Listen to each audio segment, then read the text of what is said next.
আসসালামু আলাইকুম, স্বাগতম জানাচ্ছি বিবিসি নিউজ আন্তর্জাতিক সংবাদে। শুরুতেই সংবাদ শিরোনাম, এরপর বিস্তারিত।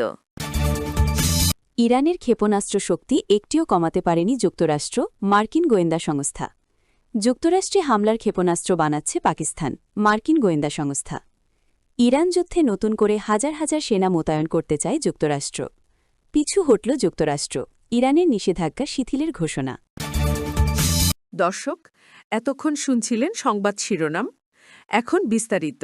আপনি যদি ইসরায়েলের ধ্বংস চান এবং মুসলিমদের পাশে থাকেন, তাহলে ভিডিওতে লাইক করে চ্যানেলটি অবশ্যই সাবস্ক্রাইব করে দিবেন এবং আপনার মূল্যবান মতামত অবশ্যই কমেন্টে লিখে জানিয়ে দিবেন।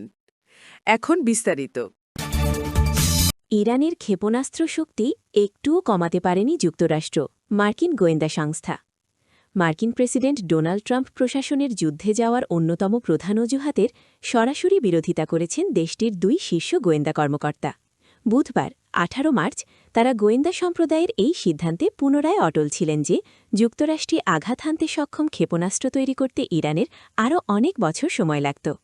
সিনেট ইন্টেলিজেন্স কমিটির সামনে সাক্ষ্য দেওয়ার সময় ন্যাশনাল ইন্টেলিজেন্সের পরিচালক তুলসী গ্যাবার্ড এবং সিআইএ পরিচালক জন র্যাডক্লিফ এটি নিশ্চিত করেননি যে ইরান 6 মাসের মধ্যে এ ধরনের দূরপাল্লার ক্ষেপণাস্ত্র উৎক্ষেপণে সক্ষম হবে কিনা।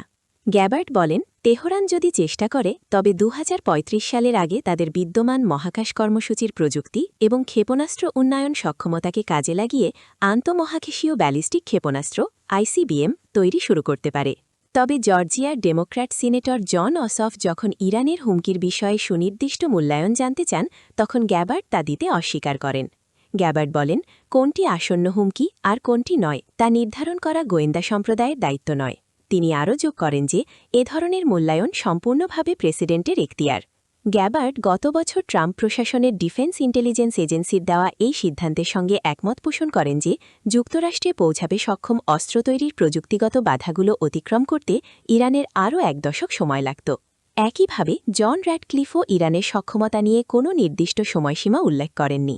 পরিবর্তে তিনি ইউরোপ এবং ওই অঞ্চলে মার্কিন ঘাঁটি ও স্বার্থের জন্য ইরানের হুমকির ওপর গুরুত্বারোপ করেন। গ্যাবার্ড উল্লেখ করেন, রাশিয়া, চীন, উত্তর কোরিয়া ও পাকিস্তানের কাছে এমন ক্ষেপণাস্ত্র ব্যবস্থা রয়েছে যা যুক্তরাষ্ট্রের মূল ভূখণ্ডে আঘাত হানতে পারে, কিন্তু ইরানের ক্ষেত্রে এমন উন্নত সক্ষমতার কথা উল্লেখ করা হয়নি। যুক্তরাষ্ট্রে হামলার ক্ষেপণাস্ত্র বানাচ্ছে পাকিস্তান, মার্কিন গোয়েন্দা সংস্থা। পাকিস্তানকে সবচেয়ে বড় পারমাণবিক হুমকিগুলোর অন্যতম মনে করছে যুক্তরাষ্ট্র।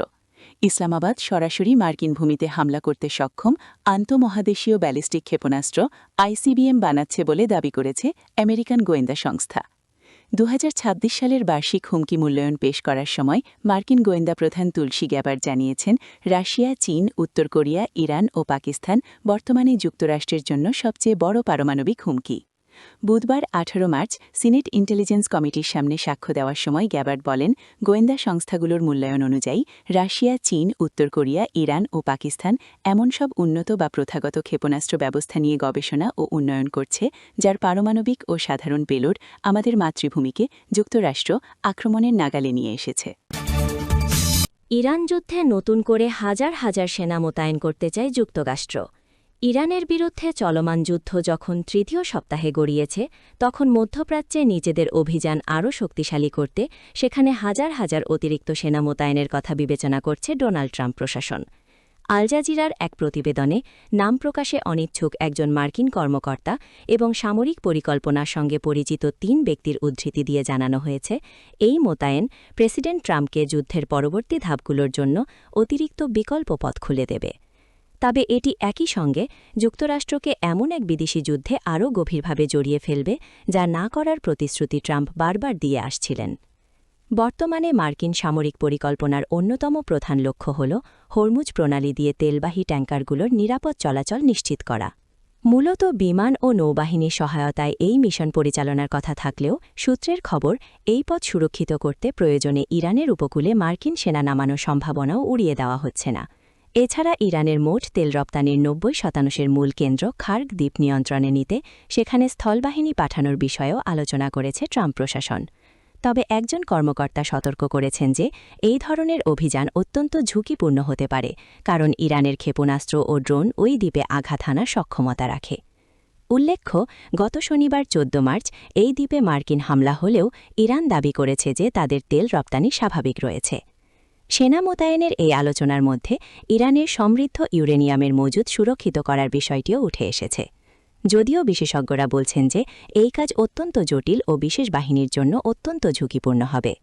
হোয়াইট হাউসের একজন কর্মকর্তা জানিয়েছেন, স্থলসেনা পাঠানোর বিষয়ে এখনও চূড়ান্ত কোনো সিদ্ধান্ত হয়নি, তবে প্রেসিডেন্ট ট্রাম্প তার হাতে সব ধরনের বিকল্প খোলা রেখেছেন। এই অভিযানের মূল লক্ষ্য হিসেবে ইরানের ব্যালিস্টিক মিসাইল সক্ষমতা ধ্বংস করা, তাদের নৌবাহিনীকে নিশ্চিহ্ন করা এবং ইরান যাতে কখনোই পারমাণবিক অস্ত্র অর্জন করতে না পারে তা নিশ্চিত করার কথা জানানো হয়েছে। গত ২৮ ফেব্রুয়ারি যুদ্ধ শুরু হওয়ার পর থেকে মার্কিন সেন্ট্রাল কমান্ডের হিসাব অনুযায়ী ইরান জুড়ে প্রায় ৭,৮০০টি হামলা চালানো হয়েছে এবং ইরানের ১২০টিরও বেশি জাহাজ ধ্বংস বা ক্ষতিগ্রস্ত হয়েছে। বর্তমানে মধ্যপ্রাচ্যে প্রায় ৫০,০০০ মার্কিন সেনা মোতায়েন রয়েছে। তবে এই যুদ্ধে সরাসরি স্থলবাহিনী ব্যবহার করা ট্রাম্পের জন্য রাজনৈতিকভাবে বড় ঝুঁকি হতে পারে, কারণ মার্কিন জনমতের একটি বড় অংশ মধ্যপ্রাচ্যের নতুন কোনো দীর্ঘমেয়াদী যুদ্ধে জড়িয়ে পড়ার বিপক্ষে। পিছু হটল যুক্তরাষ্ট্র, ইরানের নিষেধাজ্ঞা শিথিলের ঘোষণা। ইরানের ওপর চাপিয়ে দেওয়া যুক্তরাষ্ট্র ও ইসরায়েলের অসম যুদ্ধের ২০তম দিনই নমনীয় হয়েছে ওয়াশিংটন।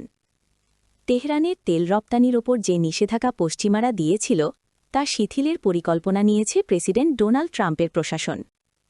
বৃহস্পতিবার ১৯ মার্চ এই তথ্য জানিয়েছেন মার্কিন ট্রেজারি সেক্রেটারি স্কট বেসেন্ট।